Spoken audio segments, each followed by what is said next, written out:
No official documents record its name.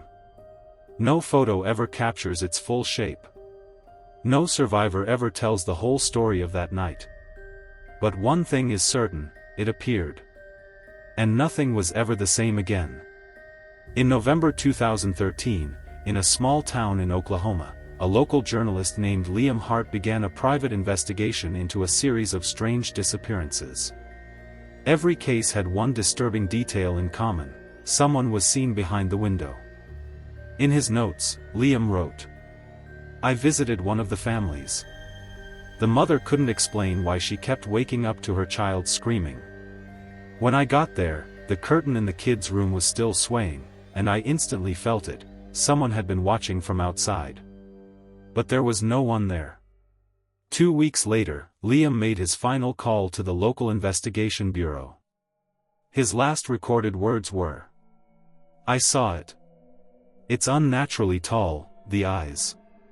God, it's smiling, and I know it knows what I'm writing." His body was never found.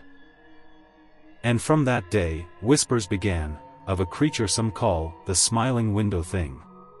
The tape was recovered 3 days after Liam Hart's disappearance. It wasn't found in his car or his apartment, both of which were untouched, but mailed anonymously to the local police department. No fingerprints. No return address. Just a small cassette labeled, "Play at Night." Detective Maya Renner was the first to listen. She played the tape alone in her office, just after sunset. The audio began with Liam's voice. Calm, steady, documenting. November 17th, 2:14 a.m. "I'm back at the Jacobs residence. They've left town. I told them it was for safety. I lied. I need to see it for myself." The tape hissed. Then silence. Then something else. Scratching. Not on the tape. From her window. Maya froze. She paused the audio and turned toward the blinds. Nothing. Darkness. Her own reflection staring back. And yet her pulse was racing. She hit play again. "I'm in the child's bedroom now.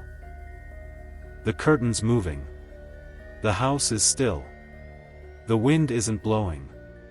Something's wrong with the light outside. It's darker than night itself."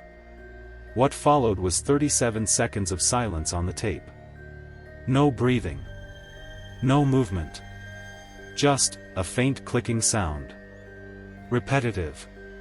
Calculated. Then, suddenly, Liam's whisper. "It's smiling at me." Click. No mouth. Click. Just teeth. Too many teeth. Then the sound of glass creaking, like pressure pushing against it.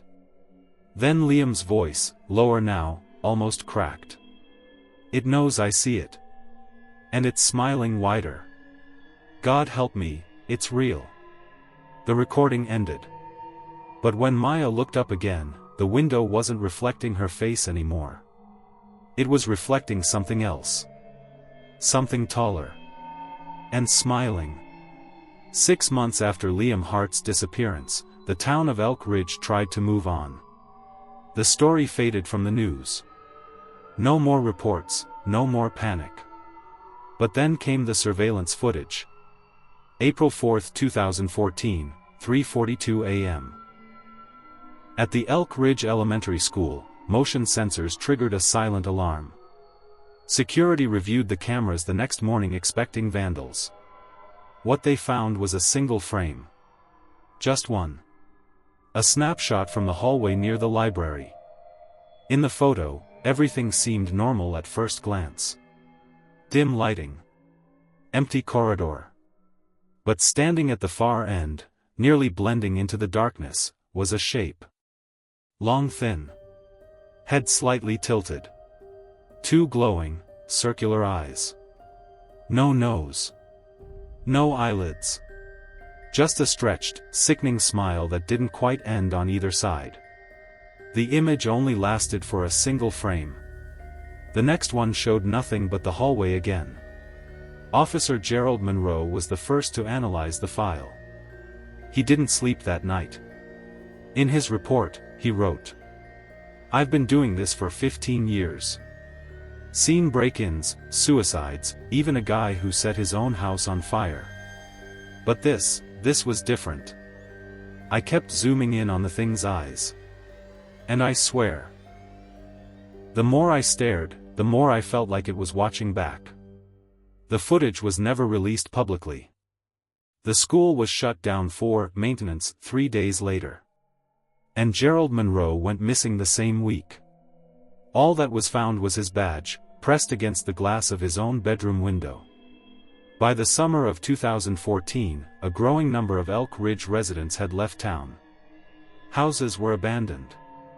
Properties sold for next to nothing. But those who stayed began reporting the same thing. A sound. It wasn't loud. In fact, it was so faint that some thought it was imagined, a soft clicking, like fingernails tapping glass, always near a window. Always around 3 a.m. Marissa Bennett, a 47-year-old nurse, kept a diary during those months. She lived alone on the outskirts of town, near the forest line. Her final entries were recovered by her sister, tucked under her mattress. June 12, heard the tapping again. 3 clicks. Then silence. I turned on all the lights. Nothing there. I keep telling myself it's just tree branches. June 15, woke up from a nightmare.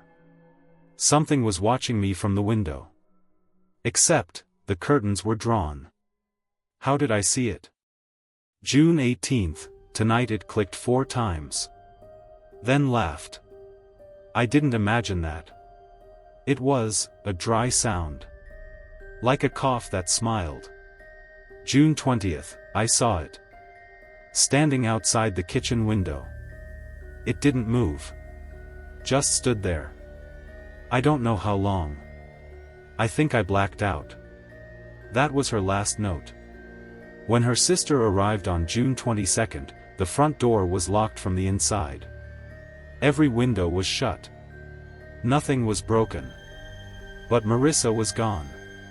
And on the window above the kitchen sink, in the condensation, a smile had been drawn. One too wide for any human mouth. In late July 2014, a retired university professor named Dr. Ellis Kane arrived in Elk Ridge. A folklorist and specialist in psychological urban legends, Kane had read about the Liam Hart case through leaked emails and online conspiracy threads.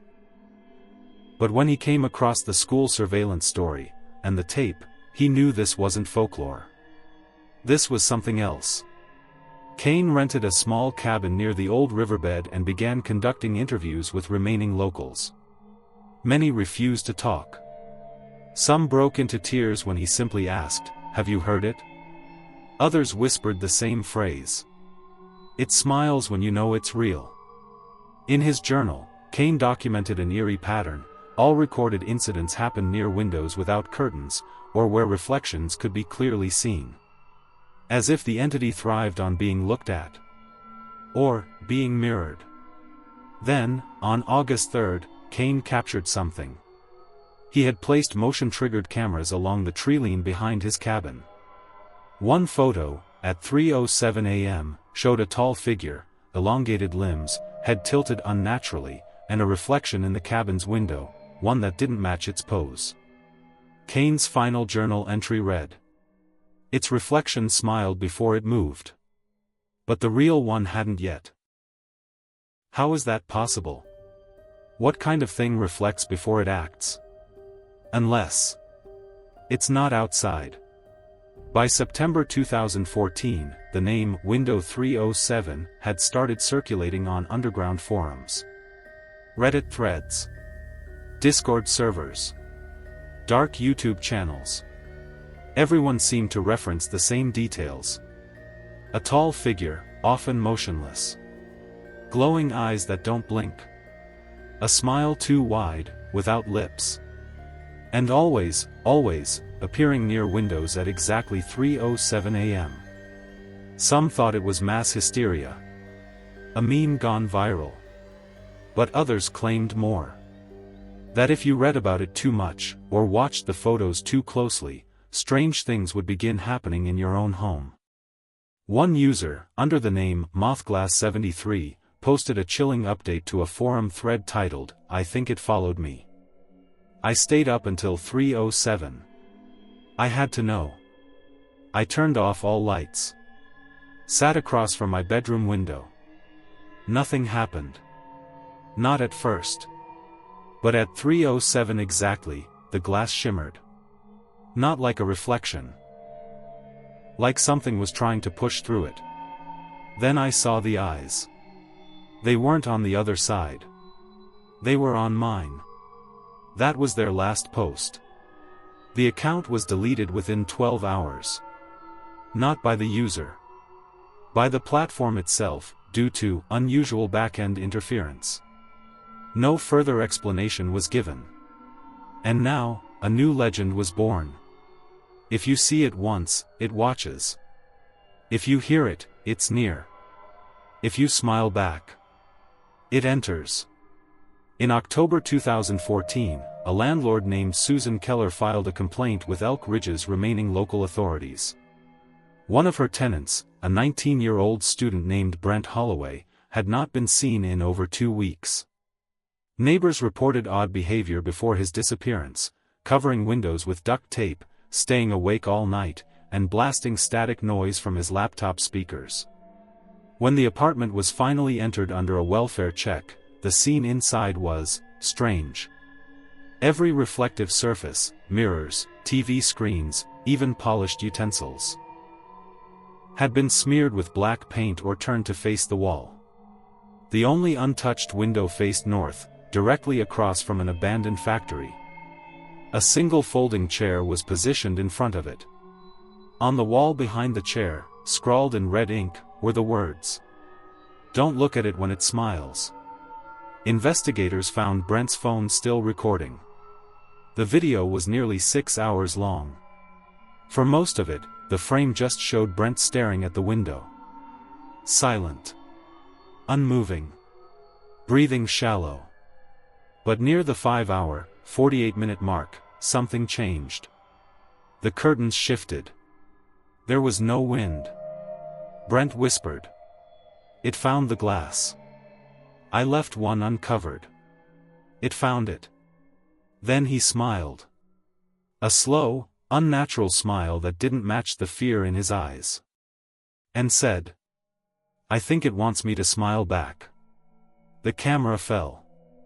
No sign of Brent was ever found. But on the inside of the window, scratched into the glass, were 3 long, parallel lines, as if something with fingers had been waiting just on the other side.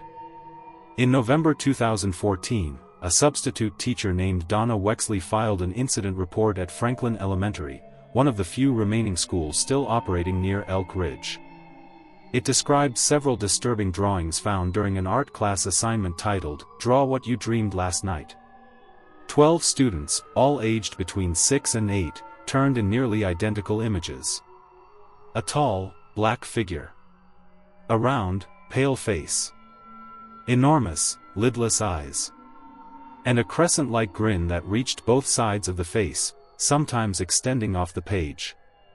Each drawing placed the figure outside a window, always at night, always with the moon behind it. When asked what it was, most children responded with things like, "That's my window friend. He watches me sleep. He says I'm next." One girl, Lacey Doran, was more specific. She said, "He lives in the glass. If you leave your window open, he climbs out. But if you close it, he waits until you're smiling." The school counselor assumed it was mass suggestion, children copying each other. But then came the incident in room 204. Security cameras caught the moment. At exactly 3:07 a.m., the motion detectors triggered. Inside the empty classroom, the window by the art station slowly slid open on its own. A moment later, every drawing pinned to the wall peeled off, one by one, and scattered to the ground in a spiral. The only drawing that remained? Lacey Doran's. Still pinned. But now, the figure's smile was wider. And its hand was pressed against the inside of the paper. By early December 2014, several online investigators began connecting strange mirror incidents across multiple states, cracked bathroom glass, distorted reflections, and people reporting faces smiling in mirrors when they themselves weren't. One video surfaced briefly on a small paranormal YouTube channel before being taken down within hours. It was titled, "Don't Look Behind You, 307 Experiment, Gone Wrong?" The footage shows a man named Theo Jansen, a skeptic and horror enthusiast, attempting to debunk the legend. He placed 3 mirrors in his bedroom, one on the door, one beside the bed, and one directly in front of the window. He set his camera to record overnight. For most of the video, nothing happens. But at exactly 3:07 a.m., the window mirror begins to fog. Not from heat, the temperature monitor shows the room dropping. The mirror fogs from within. Theo sits up suddenly, clearly cold. He stares at the mirror. On the glass, a smile forms. Not drawn. Not etched. It appears as a shape in the condensation, curving upward, too far upward. Then something truly disturbing happens. The camera captures 2 reflections of Theo. One, sitting motionless on the bed. The other, standing behind him, smiling. But Theo himself never moved. The screen glitches for 3 seconds. When the footage returns, Theo is gone. No body. No struggle. Just an empty bed. And the mirror now shows only one reflection. Not his. By January 2015, independent researchers and digital archivists had built entire databases tracking these 307 events. They compiled police reports, diary entries, audio logs, and missing persons cases. Patterns began to emerge, too many to dismiss. But one researcher, Marcus Lynn, noticed something different. He wasn't looking at what was happening. He was looking at where. All events, the window sightings, the mirror distortions, the disappearances, followed a perfect curve on the map. A crescent-shaped path sweeping across rural towns, abandoned highways, and empty farmlands. And at the very center of the curve? Elk Ridge. Marcus traveled there, against every warning, to what he believed was the origin point. He brought no mirrors. Covered every window in his car. Avoided reflective surfaces entirely. His final transmission was sent via encrypted email to 5 other researchers. It's not the windows. It's not the glass. It's what the glass lets in, or maybe what it holds back. I don't think it enters through reflections. I think reflections are how it studies us. The email ended with a single image attachment. A photo of an old farmhouse, boarded up, with every window painted over in thick black tar, except for one. The attic window. And in it, something looking out. You could barely see the face. But you could clearly see the smile. 2 weeks after Marcus Lynn's final email, a paranormal response team, not government-sanctioned, but composed of ex-military, former investigators, and fringe scientists, entered Elk Ridge with one mission. Find the house. They located it just outside the town limits, along an unmarked road surrounded by rotting trees. The structure was ancient, partially collapsed in the rear, but one thing stood out immediately. There were no birds, no wind, no sound at all. It was as if the air refused to echo. Agent Calloway, team leader, described it in his field notes. Even when we spoke, our voices felt muted. Like the walls were swallowing the sound. One guy dropped his flashlight, not a single bounce or clatter. Just a dead thud. The house had been sealed. Every door and window nailed shut except the attic, which was loosely ajar, not broken, but left open intentionally, like an invitation. They sent in a drone first. At exactly 3:07 a.m., the feed cut to static. When it returned, the camera showed the attic floor, covered in drawings. Childlike sketches. Over 100 of them. Every one of them was a figure. The same figure. Tall. Grinning. Watching. But one sketch was different. It was newer. Still wet. And it showed all 5 team members standing in the attic, with the figure behind them. Agent Calloway dropped his recorder in panic. The last sound it picked up. A faint clicking. Then one of the men whispering. "There's no window in the attic." A pause. Then. "So, how's it smiling at us?" The team was never heard from again. The house still stands. And the attic window is still open. In March 2015, a psychologist named Dr. Evelyn Gray began reviewing the compiled witness logs from Elk Ridge and surrounding counties. She focused not on those who vanished, but those who survived. Those who had seen it, and lived to tell the story. She found only 3. All 3 were institutionalized. Each had been found wandering far from their homes, barefoot, eyes unfocused, whispering the same phrase. "Don't smile back. Don't smile back. Don't smile back." Dr. Gray arranged private interviews with the survivors under clinical observation. The first, a man in his 60s, refused to speak until all mirrors and reflective surfaces were removed from the room. Then he simply said, "It let me go the first time because I didn't react. It stood at my window for 6 minutes. I closed the blinds. Didn't run. Didn't speak. Didn't smile.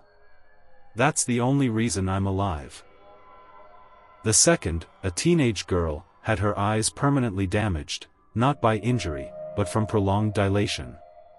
According to her, she stared at the figure too long and saw something inside its eyes. She described it as not a reflection. Not a person. Just a hallway.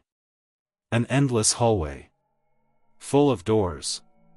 Some were opening. When asked what was behind the doors, she began to scream until sedated.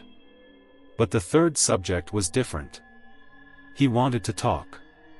He had seen it twice. First time, it just watched me. Second time, it smiled wider. Like it remembered me. I think the more you survive it, the more it studies you. Prepares you. I don't think it kills, not right away. It learns. Each time, it gets closer. Dr. Gray asked him what would happen if someone saw it a third time. He smiled. But his reflection in the glass behind him didn't.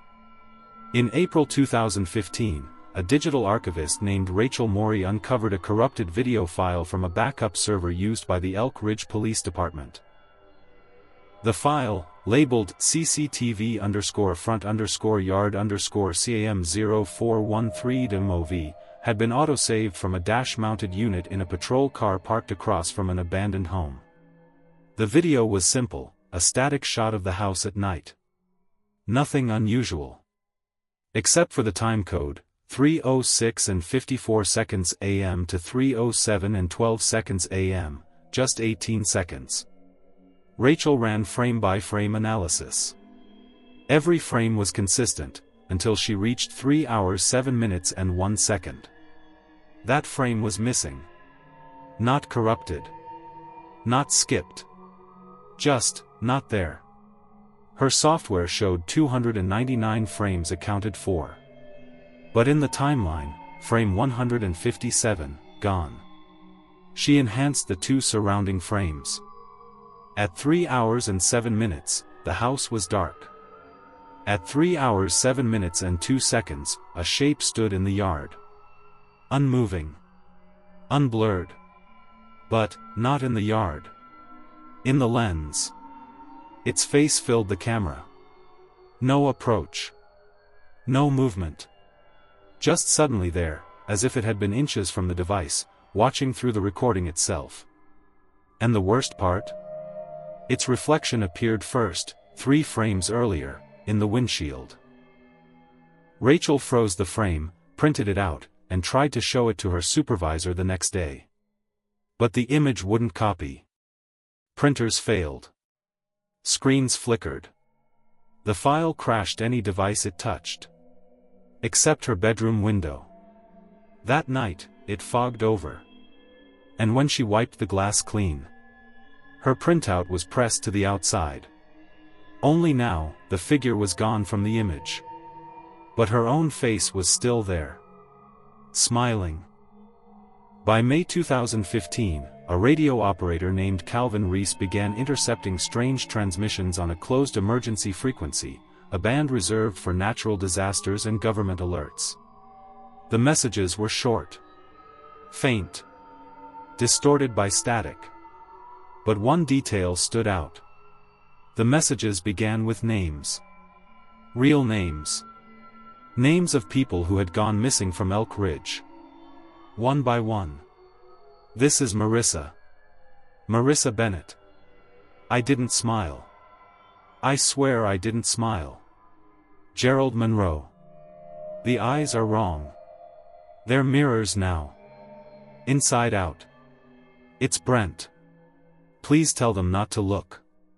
It's still, in the glass. Calvin thought it was a hoax, until the night the signal said his name. Calvin Reese. You watched the videos. You paused the frame. You saw it smile. He unplugged the radio. Powered it down. But the transmission didn't stop. The voice kept whispering through the speaker, even while disconnected. The third time is when it learns your name. The fourth is when you forget it yourself. He locked every mirror in his house in a storage unit. Boarded up every window. But the whispers continued, now coming from his own voice, echoing faintly when he spoke aloud. He recorded one final log before disappearing. I looked into my bathroom mirror just now. Not on purpose. I slipped. I didn't see my face. I saw it watching me say my own name. And I swear, I wasn't smiling. But the reflection was. Authorities found the recorder days later. Its reflection in the window above it showed Calvin still sitting there. Even though the room was empty. On June 9, 2015, Channel 7 in neighboring Clay County aired a strange late-night segment. It interrupted regular programming at 3:07 a.m. There had been no schedule change. No employee triggered the broadcast. The footage lasted exactly 1 minute and 13 seconds. It showed a grainy black and white video of an empty living room. Dim lamp. Open window. Curtains motionless. No sound. Then, without warning, a figure walked into frame. But not through the room. It entered through the reflection of the window. Backwards. As if crawling out of the glass. Viewers flooded the station with calls. Many reported migraines, nosebleeds, and, more disturbingly, that their televisions remained on, even when unplugged. One caller, a woman from Ashfield, left this message. It stared at me through the screen. It wasn't in the video. It was on my side. I saw its eyes. It saw mine. And when I blinked, it leaned closer. When technicians at the station reviewed the broadcast logs, no such footage existed. No timestamp. No archive. No source. Only a single corrupted file titled smile_return_final.mov. It wouldn't open. But its thumbnail showed a paused frame. A face pressed against glass. Wide grin. The timestamp burned into the bottom corner. 3 hours and 7 minutes. By July 2015, the Elk Ridge incident had become a forbidden topic even in underground communities. Threads were deleted. Channels banned. Researchers disappeared. But one man came forward, a former firefighter named Daniel Rourke. He had been present during the first wave of disappearances but had remained silent for nearly 2 years. He claimed to have survived 3 encounters with the entity. His fourth was the reason he finally spoke. Daniel uploaded a single audio file to a private server, encrypted, titled, "The Glass Remembers." In the recording, he speaks calmly. "At first, I was one of the first into the Keller house. Back when we thought this was about gas leaks or mental breakdowns. I didn't believe in any of it. I thought Liam Hart lost his mind. I thought all those notes were part of a game. But then I saw it. The smile. Not a face. A smile. Floating in the window. Waiting for my eyes to catch it." He pauses. "After the second time, I stopped sleeping near glass. My house has no mirrors. My phone screen is cracked on purpose. But that's not enough anymore. I saw it tonight. Without a window." His voice grows shaky. "I was looking into the black of my turned-off TV. Thought it was safe. Thought no reflection meant no risk. But it was there. Its face was mine. But wrong. Off.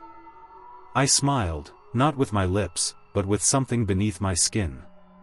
The recording ends with a single whispered sentence. "If you hear clicking after this, don't look at anything that can see you back." Daniel was reported missing the next day. The only thing left in his home? A cracked TV screen. And a fogged handprint on the inside of the glass. Later that same month, July 2015, a classified document surfaced briefly on a whistleblower site. It was titled, "Observation Protocol, Subject W, 3:07. The document outlined a government-sanctioned psychological study on visual cognition anomalies tied to reflective surfaces. But unofficially, it was a containment experiment. According to the redacted files, a group of 7 volunteers had been placed in isolated rooms, each with a single uncovered window. They were told they'd be monitored for insomnia research. Each room had a bed, a notebook, and a clock fixed to the wall. All clocks were synced to start ticking only at 3:06 a.m. One by one, the volunteers began reporting identical experiences. A clicking sound from outside. The sensation of being watched, even with closed eyes. A deep urge to approach the window, even against their will. On the 5th night, subject number 4 wrote the following in shaky handwriting. "It's closer tonight. I didn't let myself look. But I can hear it breathing through the glass. And the glass is fogging on my side now." Subject number 5 tried to cover his window with the bedsheet. The next morning, the bedsheet was gone, as if never provided. Subject number 6 smiled in his sleep.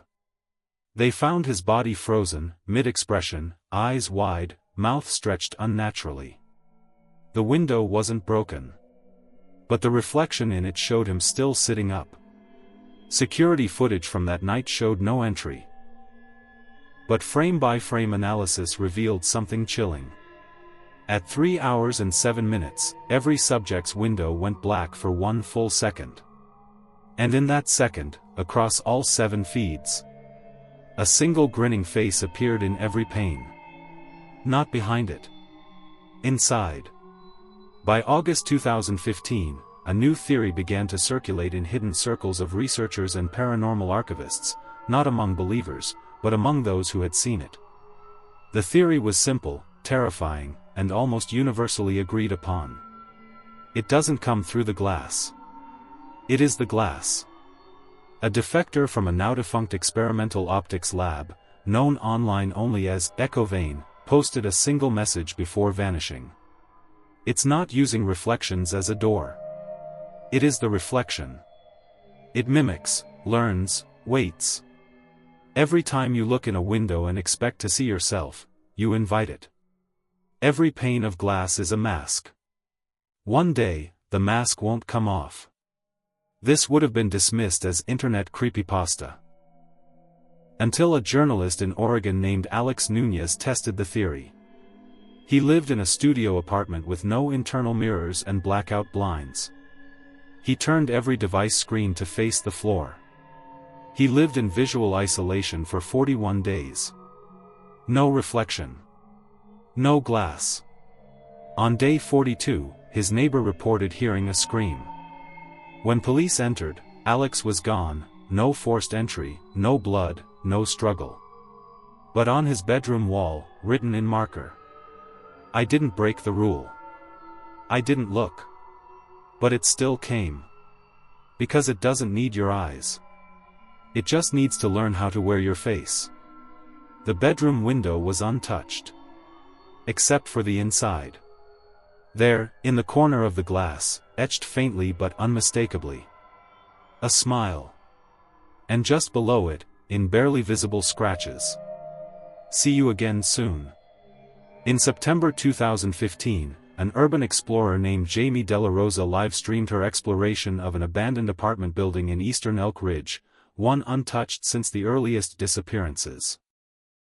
Her viewers expected dust, mold, maybe squatters. What they didn't expect was Unit 3B. The door had no number, no lock, just a faint outline, as if the number had been peeled off. Inside, the air was unnaturally cold. The furniture was pristine. No dust. No decay. As if someone had just left, or never really lived there. But the strangest part? No reflections. Jamie panned her flashlight across the glass, the windows, the oven door, the bathroom mirror. Nothing reflected back. Not her. Not the light. Not the camera. Just blackness. She whispered to chat. I think the windows are wrong. They're not dark. They're empty. Like they're waiting for something to show up. At 3:07 a.m., the live stream cut to static. Viewers watching in real time reported something horrifying. Just before the stream died, Jamie turned toward the bathroom mirror one last time. And smiled. But her smile came a second too early. Before her face even moved. As if the reflection had already decided what she would do next. Emergency responders later found her camera on the floor. Jamie was gone. The apartment's windows were intact. The mirror unbroken. But in the bathroom, written backward across the glass, only visible when light hit it from a certain angle, were 4 words. IT learned her first. And beneath that, faint and scrawled as if by fingertip. Who's next? By October 2015, most digital traces of the 307 entity had been erased. Videos taken down. Forums scrubbed. Accounts deleted, or silenced. But one last file slipped through. It was found on a discarded hard drive at a storage auction in Nebraska. Labeled simply. win_reflect_log_final.txt. Inside were 119 lines of fragmented observations. Partial dates. Coordinates. Repetitive phrases. But near the bottom, the text became, aware. Line_102, it adapts to how we observe it. Line_103, it no longer needs glass. Line_104. Any surface can become a window if you believe it's showing you yourself. Line_105, it watches the watchers. Line_106, the smiling is not mimicry. Line_107, the smile is the key. And then. Line_108, we are all facing the window. Line_109, IT just hasn't smiled yet. The file ended with an untagged line, no prefix, no code. You've read too far. The person who discovered the file, a systems analyst named Nora Hovel, was found 3 days later in her apartment. No signs of violence. No signs of entry. Her laptop was open. The screen black. But her roommate reported one chilling detail. The glass on the screen was cracked, from the inside. And reflected in its splintered surface was Nora's face. Still smiling. The end. You've reached the end of the story. But whatever you do, don't smile back.